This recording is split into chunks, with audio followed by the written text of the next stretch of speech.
How to change Google Play Store country.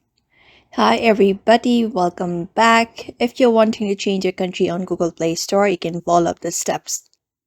You can open up your Google Play Store onto your device first, and you should be finding this interface on your screen. So at the top right corner of your screen, you should be finding your profile. You can tap on it to open up a menu on your screen.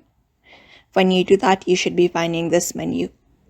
So from this menu, you need to go ahead and select the option that says settings right under personalization in play.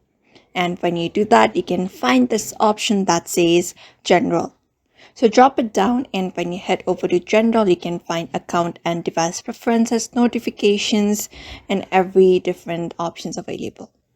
So you can tap on the option that says account and device preferences, and when you do that, you can also find option that says switch to a particular country's Play Store. So in order to make the changes, in order to change your country in your Google Play Store, first thing is you need to have a credit card or debit card added in order to change it. So you should change your Play Store country only when you move to a new country.